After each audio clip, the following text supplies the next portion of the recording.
Hi, everyone, and welcome to the third episode of Unmasking Motherhood, where we have real conversations with mothers from all walks and seasons of life and parenting in an attempt to pull back the mask of what you think you know about someone based on the outside and really get to see them for their inside.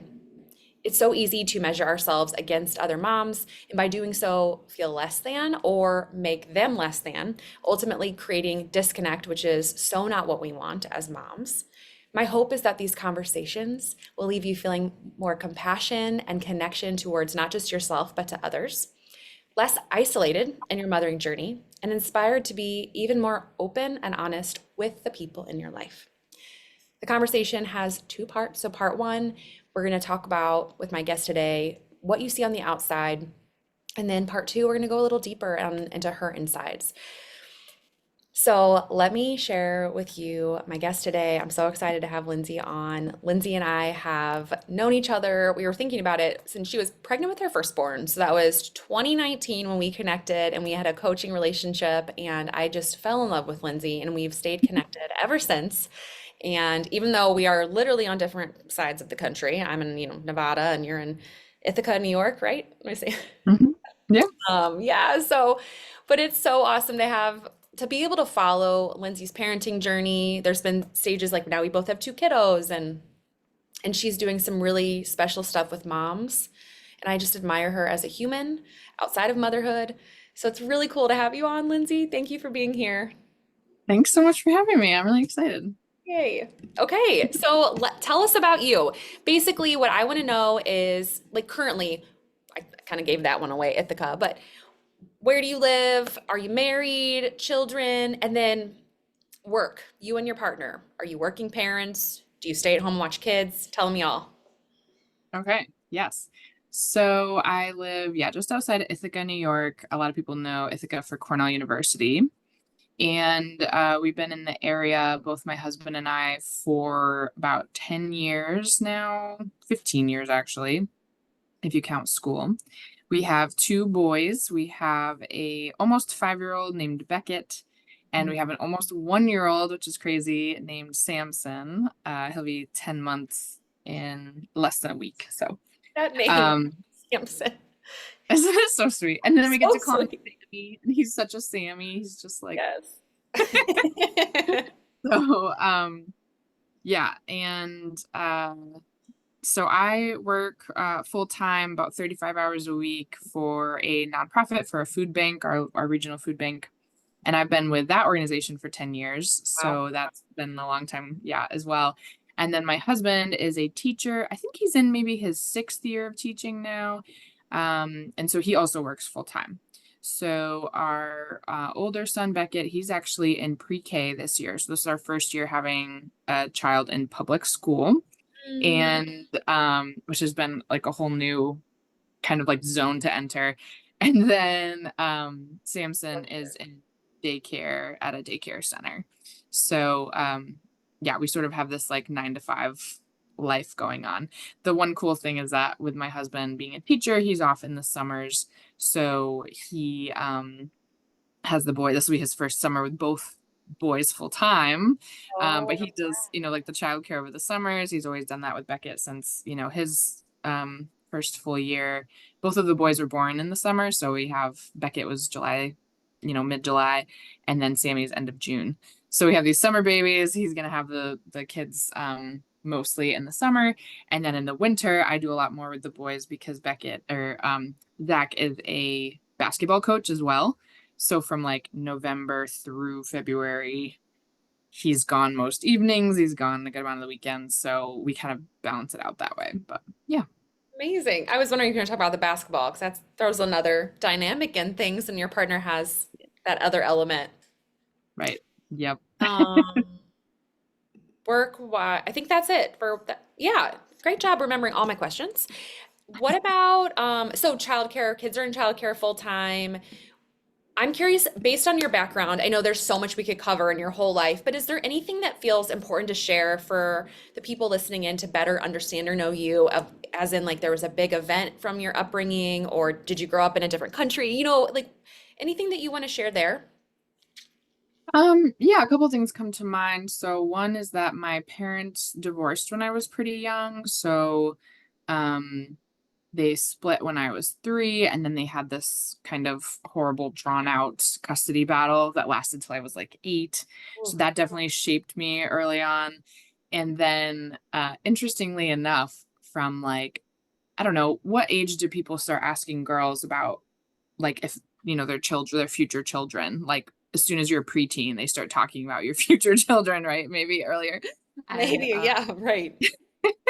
so I always said that I wasn't sure about having kids, that I didn't actually, for quite a while, I said I don't want kids because those early experiences, I was really afraid to like mess up my kids. Mm. And it was getting with Zach, my husband, in college. It was late college when we got together. And I remember telling him when we first started dating, you have to stop talking about kids all the time, because every time you talk about kids, I question if this is gonna work out. Like, I'm Oh, not sure about that. yeah. And you gotta he's like, yeah, when I have kids, da, da, da. And I was like, can you just cool your jets on the kid talk? That's how, like, Mhm. he didn't have a second thought.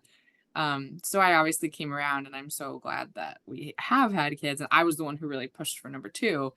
But yeah, Mm. those are yeah, but I actually grew up in this area. I grew up in the Binghamton, New York area, which is only an hour away from here. So I had gone away for a job for a few months after college, and then I just kind of like boomeranged back here. Yep. I've done a good amount of traveling, like um trip wise, but I've haven't lived outside of New York very much at all. So this is upstate is my homeland. Sounds so beautiful. I've never been up there. I Yeah. didn't, and I'm curious, I was curious to know if you'd ever lived anywhere else, but you've kind of been in the same area aside from traveling. Cool. Yeah, mostly. Yeah. What else was I going to ask you about that? Well, what's interesting, you actually segued into another question I was going to ask you around, did you always know you wanted to be a mom? And it sounds like no. In fact, not only did you know about being a mom, you just weren't even sure that you wanted to do it at all. Um, Mhm. so what ultimately led to the decision first go around? You said you chose second baby, but I'm curious to hear more about like what led you to be like, all right, I'm open enough to like try here, or was it a surprise? Like, yeah. No, well, the truth is we had an unplanned pregnancy at first, which I ended up having an abortion for. So, we, Zach and I, when we were together for, I don't know, year or something like that, we had an unplanned pregnancy.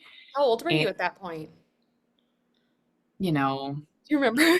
22. I think I was Okay. actually, I remember because I was turning 22. It was right out of school, must have been. I think I was turning, so 22 is my favorite number. And I remember I found out I was pregnant. I was devastated because that was not part of the plan. I was starting this new job where I was going to be moving every few months. It was like Oh, a wow. training slash job. And I just knew it wasn't part of my plan. It wasn't in the cards. And so I was devastated. And I knew that I didn't want to go through with it. And Zach ultimately, followed my lead on that. And, but I found out so early that I had to wait to have the procedure done. And because they have to like confirm before they can actually, you got to wait till, I don't know, something like 6 weeks, I think they told me. This is a while ago now, so it's a little fuzzy, but I remember having my birthday, being pregnant, not wanting to be pregnant, drinking because I knew it ultimately didn't make a difference, but feeling so guilty Mm, because I was, just that cognitive dissonance of like, I'm yeah. pregnant, but I'm drinking. And I know that I'm not supposed to do that, but it doesn't matter because this pregnancy isn't going to continue. But, um, so I had a lot came up with that, and a lot. Oh, I'm uh, sure. yeah, that was, and a lot was tied up with that too, with this this job that I was in and trying to figure out kind of my next steps and everything. But ultimately I knew at the time like this is not the right time to have a kid, but it kind of brought up for me. At first I thought it was just hormonal. I was like, ah, stupid hormones making me think I want a baby. And it really like, in the years after that, I realized like, no, I actually really had a connection with the soul of, this being that could have come into being in this physical form, but we aren't ready for you yet. But like, we will be eventually, kind of thing. So, um, that was sort of what started the tides turning. And then, a few years after that, we were engaged and we got married. And then the original plan, we got married in 2018. And the original plan was to wait 1 year to try for our first child. And within a few months, I was on a walk at lunch in my work, like middle of my work day. And I just had this intuitive hit. It was like, it's time. It's Oh. time for a baby. Like, it's time. And I went home and I took Zach and I were on a little hike in a kind of a natural land like behind our house. And I told him what happened. I was like, I'm ready. It was, October. We had gotten married in July. It was like October. And he was like, what do you mean you're ready? And I was like, I'm ready. And then I literally told him that this is a little TMI, but I told him, I'm going in the bedroom.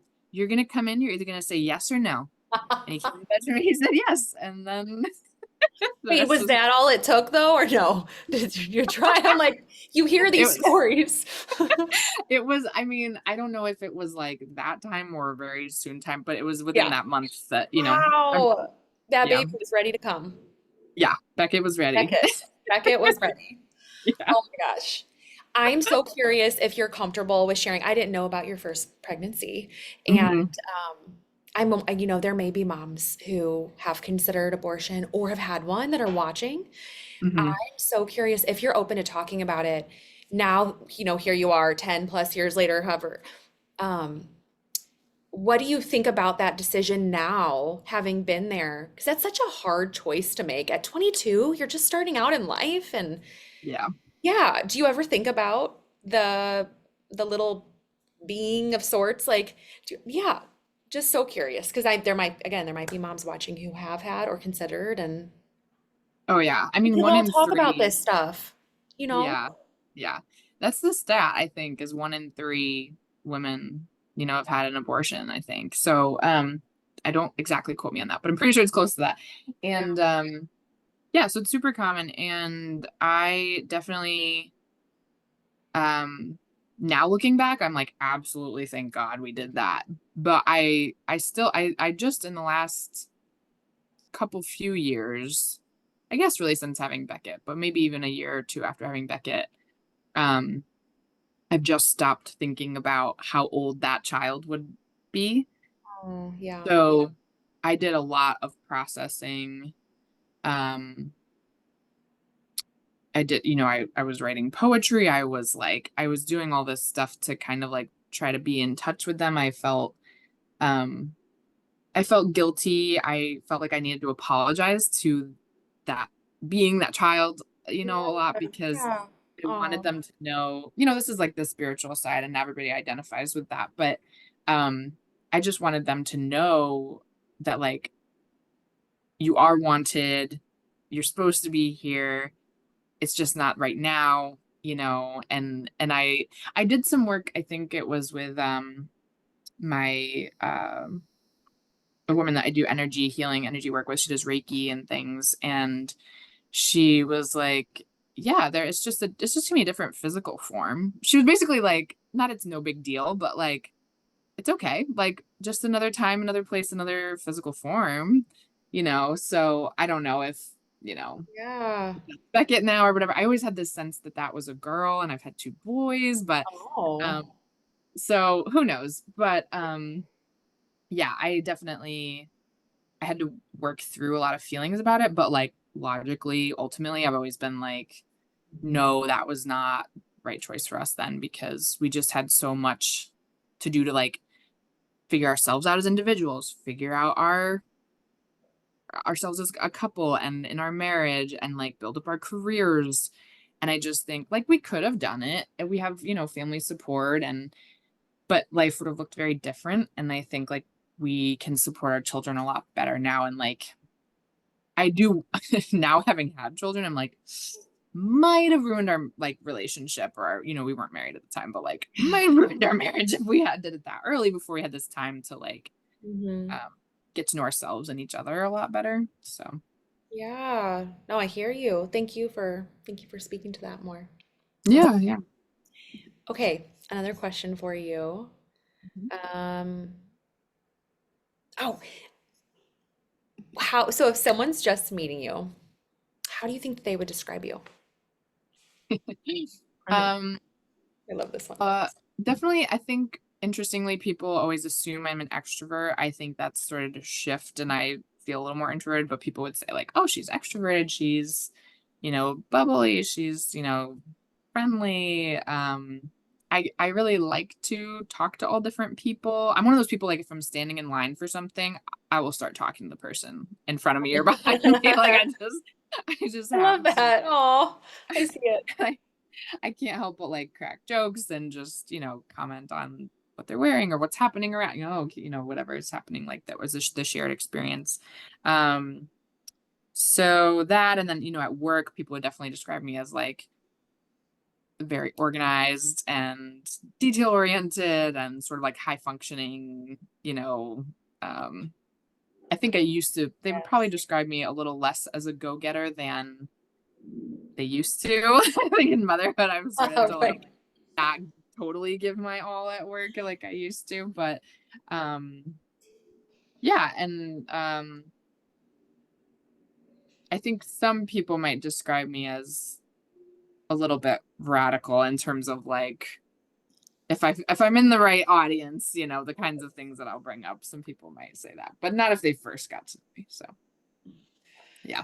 Yes, I love that question. And I'm always, so far the reactions have been people like laugh right away. They're like, oh, like you did the same thing. Like, it's interesting to think about. Well, and so this kind of takes us into the second part of the podcast, our discussion.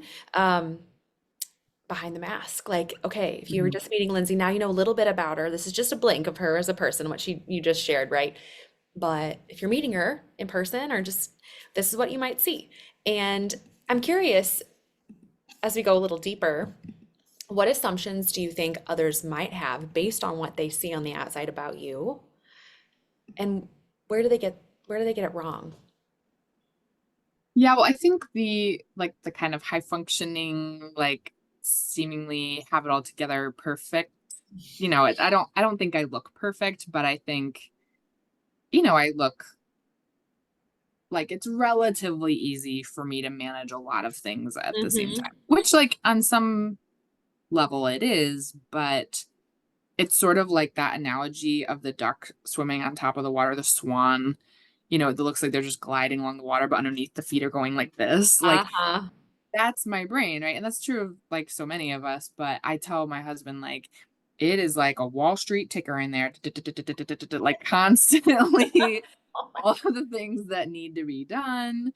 Um, that, yeah, and having, like I mentioned, Beckett being in public school, there's on some level like more that needs to be remembered and done with that. It's a little different Mm, than it was before. Just sending him to school, and there's just kind of a different set there, but a kind of more on the list because of that.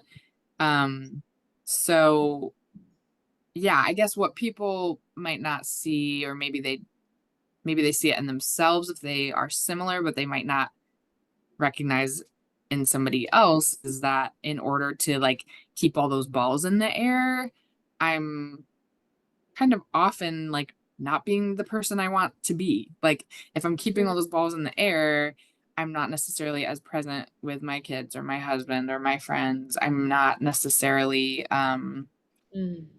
like relaxing or like taking care of my nervous system. So I've been doing, work for a long time, but more recently on like, how about we let some balls drop? And it's probably not a big deal. And I'm gonna see what it's like to just hang out on the floor and like groom the truck, like Yeah. um so yeah, I think that's the like sacrifice that you make if you're trying to like keep it all together, or they can be made, and I don't enjoy that. I think it looks like, Lyndsey has it all together, da, da, da. And it's like, yeah, actually, I'm like sometimes miserable when that is happening. Mm. So Yeah. if I'm dropping more balls, I'm actually might be happier, inside. So, Yes, I know that there's going to be some high achieving or like recovering high achieving women watching this or recovering perfectionists watching this and whether the women watching are stay-at-home moms or full-time working moms or anything in between, that's something that if quite a few are going to have in common. And I just want to note what you said about like letting balls drop. And I did applaud that for a reason. I think that so many more women need permission slips because we're all dropping balls somewhere. No one's meant to like perfectly hold it all together because you'll literally crack. Um, right. and just the reality of naming that and that being something that I know one of the women moms watching needs to hear to give herself a little bit of a break. There's a difference between letting balls drop and letting everything fall apart too. Right, right. And that's what, if you've had like trauma in your early childhood, a lot of times that imprints as like, okay, keep it all up, keep it all up. If you learned about Yes. those early or adverse First, childhood yeah. experiences and that stuff, that's the imprint is like you got to keep it all rolling or else it's really gonna explode. And um it's so easy to get in that black and white thinking, and it's all just gray in actuality. It's really gray. Mhm. How is letting balls drop when you do that, when you remember and you're like, I can just lay on the ground right now, and like something might not fall into place perfectly and it's going to be okay. Um, how does that impact your parenting and then yourself? Like, what changes do you see, if any, by doing that?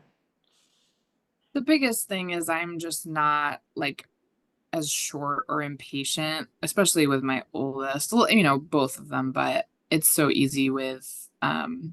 Beckett, my almost 5-year old, my 4.5-year-old, for him to be like, I'm gonna show you this. I wanna da da da. Like, and I'm just like, okay, Beckett, like because he's at that age where it's just constant, Oh like, yeah, all the yeah, time. it. So if I'm quote unquote letting balls drop or just kind of trying to, if I'm actively being more present with him, I can kind of find that a little funny or, um, be a little looser or whatever. But if I have that ticker running in my head and I'm thinking about like, I just need to be getting to the next thing, I need to be doing this, I need to be doing that, then I'm literally just, short with him and kind of mean to him sometimes. Like I'm like, okay, bud, instead of like, oh wow, that's, like actually engaging with him more on what he's excited about. So, and I think about like, what is he gonna remember? You know, he's gonna remember when we like sat and he's gonna remember when we, sat out on the lawn after school a little bit longer, and he's not going to remember that like there was an extra pile of laundry or whatever around. He doesn't care. I mean, I care because there's a line. Like I'm trying, we're trying to take care of our house and not lose our sanity in terms of like what we're living in. But Right. There's, yeah. But he's what is he going to remember and what's going to mean something to him and what's going to make him feel connected and therefore like what's going to make the rest of the evening go smoother too. Like he's at that age where Mhm. if we're not connected, he's seeing that my attention is pulling in another direction. You betcha he's gonna get it one way or the other. Yes. So it also like serves the family to pour into him a little more. That's where I really noticed it was with him, right now. Yes. I'm sure it'll come up quite soon. Sammy will be like right in the, coming up behind, but Yeah, in about 6 months, when all the activity really gets rearing up even, but exactly. Yep. yeah. Mm. Yeah, it's almost like you have more bandwidth for him when you like slow down in here, or like yeah. Mhm. Yeah. And it's about like sometimes if I just let stuff go where I'm not like go, go, go, go, go, um, then my husband also notices and picks up the slack. Like I don't need to do all the things all the time. I don't even have to necessarily say like, hey, can you XYZ? Sometimes I do need to, but um yeah, there's just something from those early years that tells me like you have to do all the things or else it's not going to happen, and that's just not true. It's easy to forget when you have that background that like actually you're in a partnership for That good reason. is, what'd you say? For good reason. For good reason. Yes. I mean, God, shout out to the single parents. I just, hmm.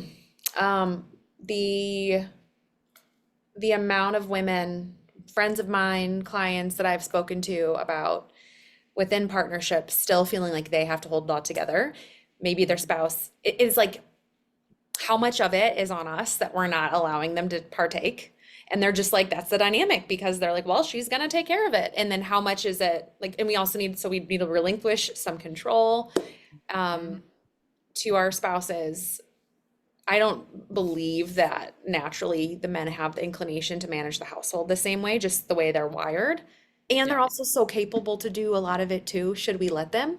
Not saying totally. that that's even your experience, just that reminded me of conversations I have all the time and how not allowing your spouse to like step it up and like letting balls drop so they can step it up because we're not meant to have it all together. Um, when we don't let them help us, that can lead to resentment within partnerships. And as we know, becoming parents already adds a different layer to the dynamic. The partnership's never quite the same.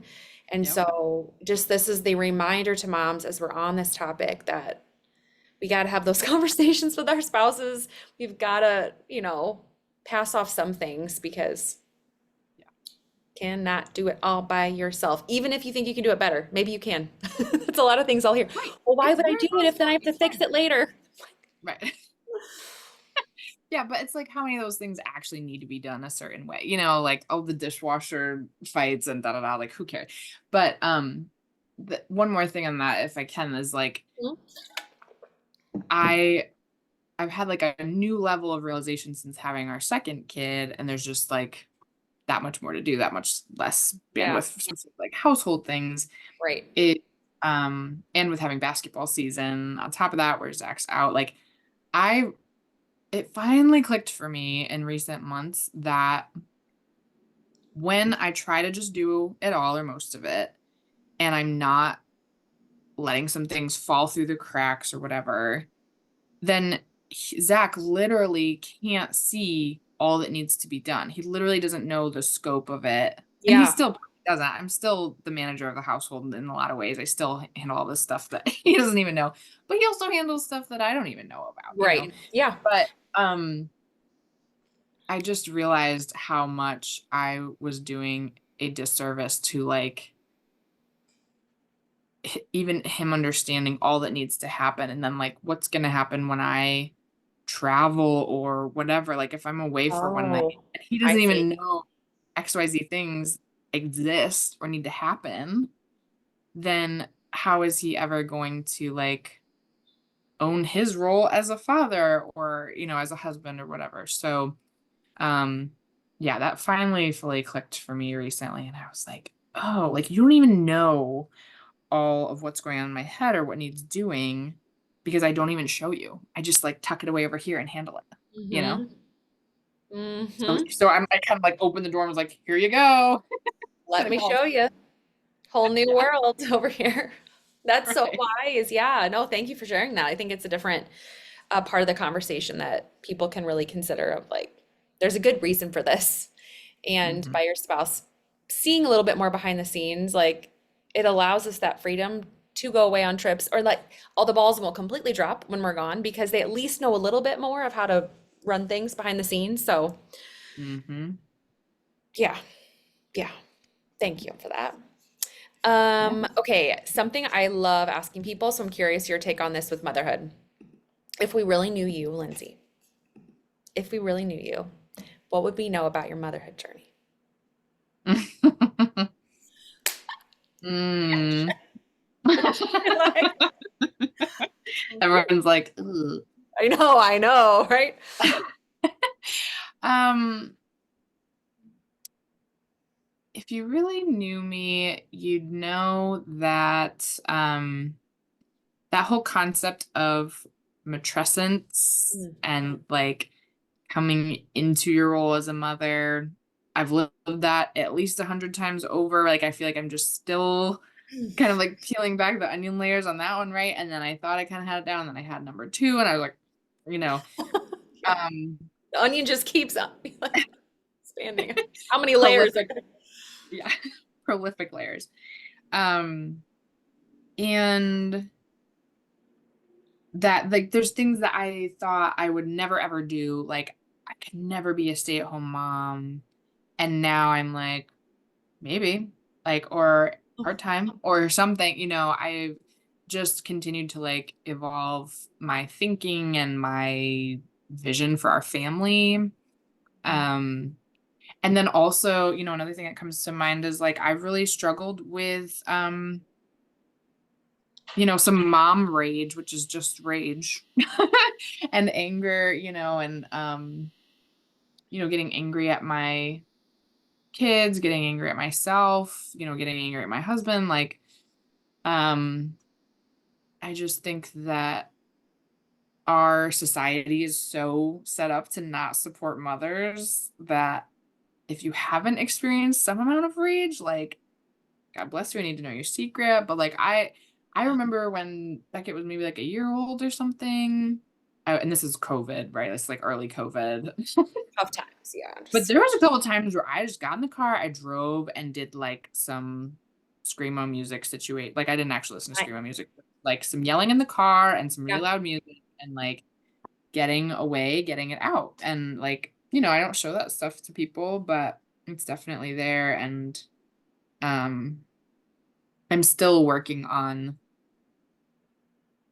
not just getting like so frustrated with a certain like couple of things, that dynamics that happen over and over again in, you know, our parenting stuff. So, um, Hmm. yeah, it's in there. Yes. No, I'm just thank you for sharing that. Like permission slips. I just love whenever women share stuff that, but I mean, I heard about mom rage on a podcast a few years ago, and I was like, what's this? I'm intrigued. And some psychologist that works with mothers postpartum was talking about it. But it just still feels like a taboo thing to talk about. Hmm. A lot of things within motherhood. We'll talk about what feels safe, but we won't talk about these other things over here. And I just think that it's so necessary to just, the more people talk about them, the less taboo they feel. And then the more we are allowed to feel human and be human. And the world does not need a mother who judges herself any more than we already do. Hmm. Like, let's just, yeah. So that's another part of this whole podcast is by hearing other women's stories, no matter if you're in the same season of motherhood or completely relate or don't relate, we all are human and we all have very similar emotions and experiences in motherhood, seeing the common ground of that of things and realizing, holy cow, I'm not alone and I'm not crazy and there's nothing wrong with me. Right. Oh, And I've been having to work through like, okay, what is the root of this for me? And part of it is yeah. what I saw growing up and how I saw the people, kind of most important in my life growing up, how they handled their frustration and like trying to set a different example and work through that so that I can be a better example for my kids. Um, and it's a mix of that and literally just, um, like I said earlier, there being compared to the village that we should have such little support ultimately for parents. Like there's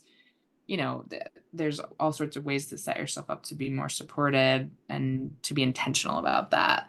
Um, but even when you are intentional, I think it's a drop in the bucket some days. So, I think about like, okay, what's the root of this? And it's not just like me being a terrible person. Right. There's a reason for this. And what is this, emotion telling me? Like, okay, I need, some different things happening here. What is it that I need? But it's also like you said, I meant to mention that you're so right. And the culture in which we live does not set up families, mothers to be successful.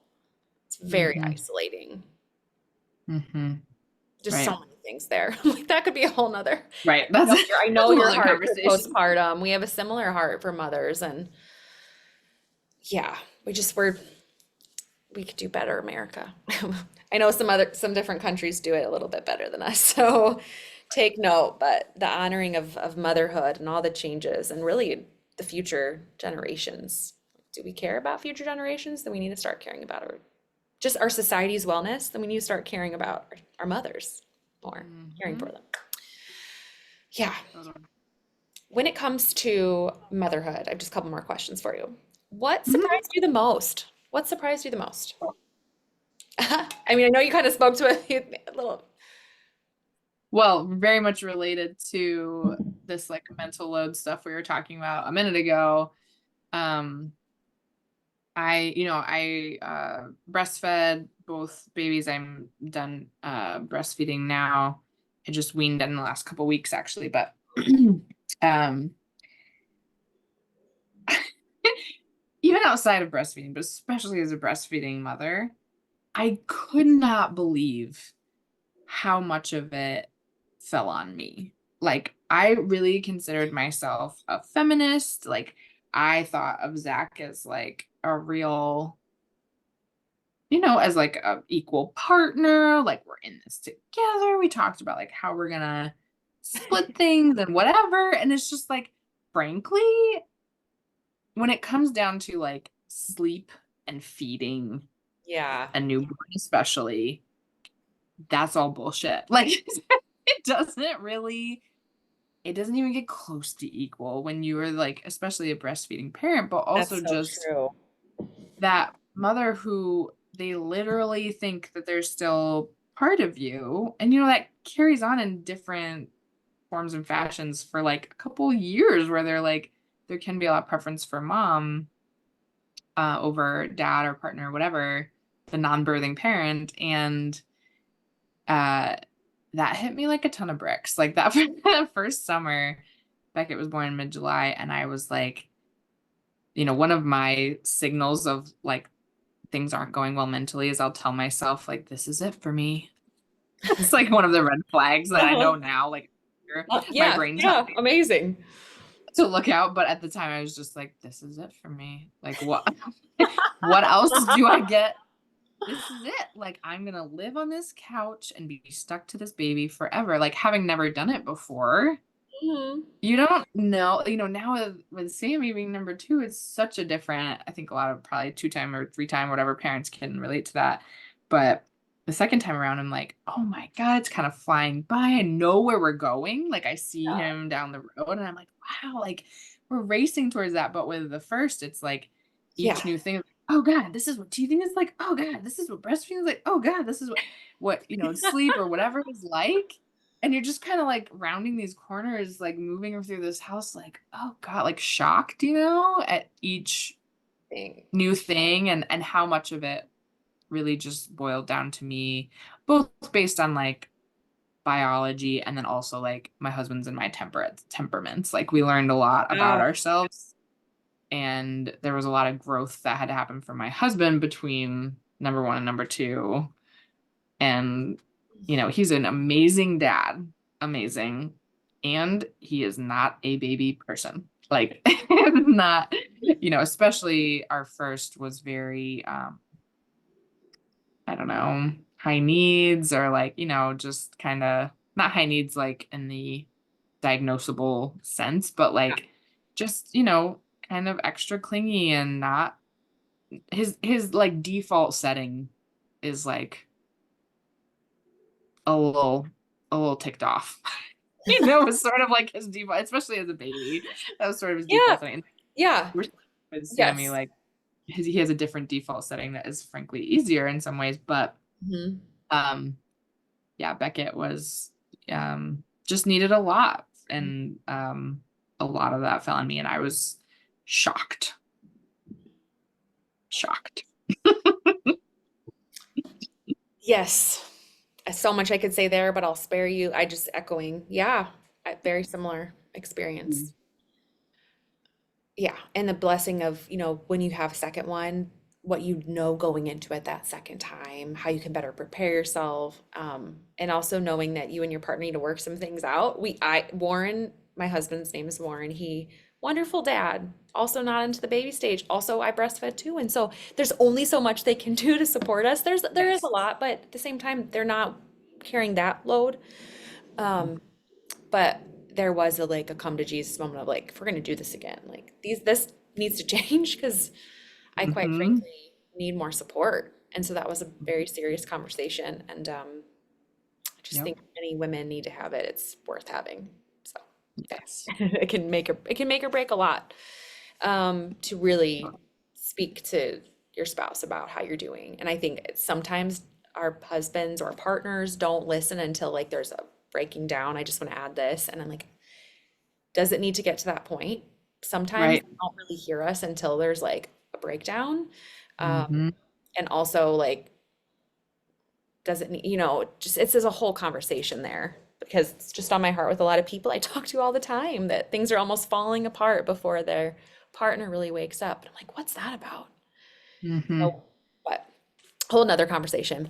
Okay, so this came up and I was just curious if you could tell us what are your favorite ways to care for yourself, Mm. mother?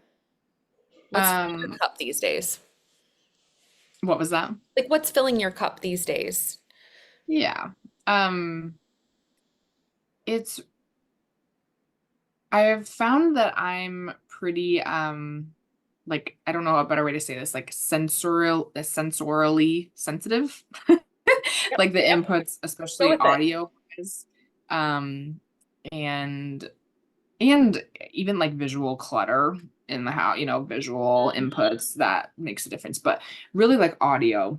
Like I I work from home a good amount, which is really that's a blessing. So, when everybody's left for the day, if I get a chance to just sit and meditate or literally just sit in silence with my eyes closed, whether or not you want to call it meditation, um, I hear the silence of like nothing and I'm like, oh my God, like my brain just goes, oh, like I can feel Yes. that literal like sigh of relief basically of my nervous system. And um Hmm. so I literally just I will sit in a chair or lay on the floor. I will set a timer for 3 minutes if that's all I have, 5 minutes, whatever. And I just sit and breathe. And that honestly makes a huge difference because of that ticker that's always going right in my head and the any young kids are going to be rambunctious and loud and blah, blah, blah, blah, blah. But especially with boys, it's like there's a lot of that. And honestly, like my husband adds to it. Like that's how he likes to Yeah. play. That Yeah. he's like, um, not all the time, but a lot of the time. So that's huge for me. And just walks, like I found, especially depending on where I'm at in my cycle. Um, if Mm-hmm. I'm like right now, I will have my period in a couple of days. So I'm at the point where like if I don't get in a walk, I might not be able to sleep because my body's like Ah, like yeah. So cool. You're just like tracking that and knowing, okay, I need to do this mhm, to care for yeah. myself. Yeah. And then I'm also part of a co-counseling community. So, I get a chance. I don't do a ton with it. I need to get back into some more opportunities, but I do a mini session on the phone with a co-counselor every morning. We'll literally just trade 5 minutes each of listening to each other, 5, 6 minutes. Wow. And I start the day that way. Like I usually have to get myself and everybody ready or whatever, help get the kids ready and get the kids out of the house, whatever my job is for the day. But either on the way to work or once Becky gets on the bus, I will then have my call with her. And that makes a huge difference just to like process a couple things, whatever, shake something off from the morning. So yeah, those are a few That's things. incredible. I just could see, like, can you imagine every day if moms just spent 5 to 6 minutes having someone in their corner that's a skilled listener? Um, Yes. whether, or maybe you're just talking into your voice notes, but to like get it out, write it out, something like that can just move stuff. Yeah, Mm-hmm. Totally. amazing. Thank you. Um, Yeah. my last question, there's so many things I could ask you, but my last question for now is what do you want your children to know about you? If you could share Oh, with them, what do you want your children to know? oh my gosh, I could cry just thinking about that. I try to Right? keep, yes, I try to keep these journals. I have one for each of them. I don't write in them nearly as much as I aspire to, but I try to write down, like, here's what I was thinking about you, here's what I was noticing about you, here's what you've been doing lately or liking at this age or whatever. Ooh, I like that. Um, Mhm. and yeah, I love the idea of it. I don't, like I said, I'd love to do it more, but I'm glad I'm getting anything down. Yeah, yeah. Uh, Hey, there you go. I think that honestly, I have to stop myself sometimes from writing in those. Like, I plan to give them to them when they're grown, whatever, 18, 20, something like that. Yeah. And I have to stop myself from writing in those. Like, I think you might think I'm doing a horrible job. Here's why I'm not. You know what I mean? Like, I almost feel like I need to like explain myself or like Uh-huh. I'm trying not to do that kind of thing in there. I'm trying to just put in like what's delightful about them or what's interesting about them at that age. But I want them to know that I like really truly am doing my best and I'm trying really hard and like the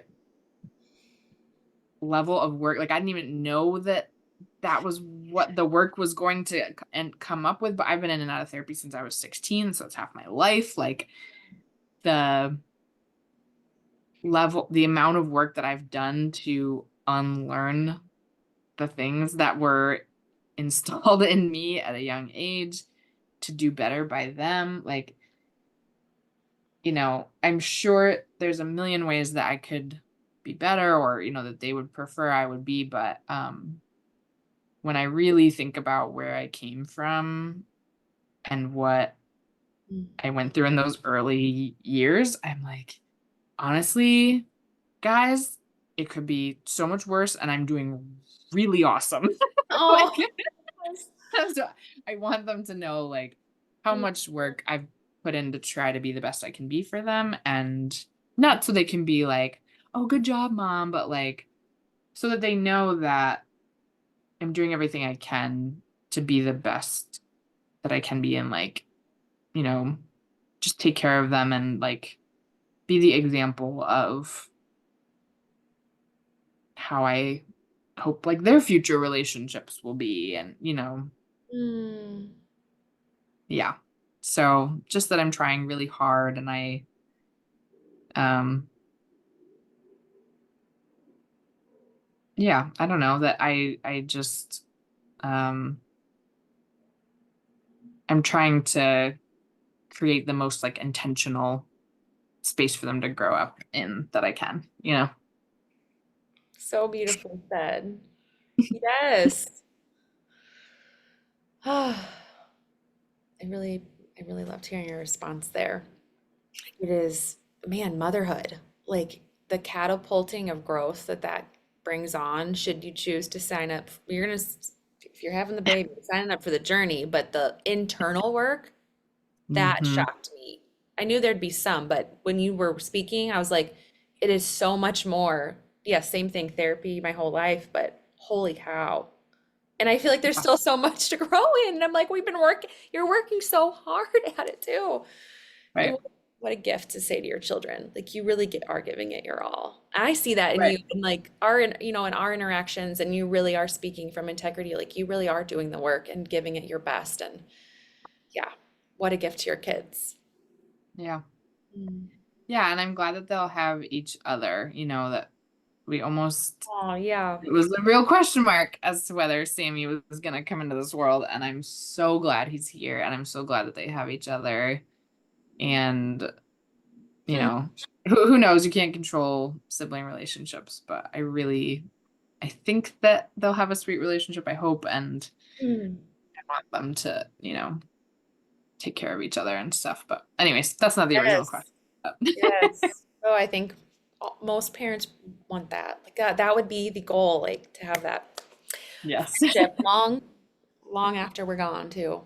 Yeah. for sure. Yeah. Lyndsey, thank you so much for being a part of this conversation today. It was such a gift to have you and to talk to you. And thanks for sharing just vulnerable parts of your life, your story, what's on your heart. I really believe that it will bless the women watching and that someone watching really needed to hear what you shared. So thank you again. Yeah, thank you. Really appreciate it. It's fun to talk to Yes. Okay. you.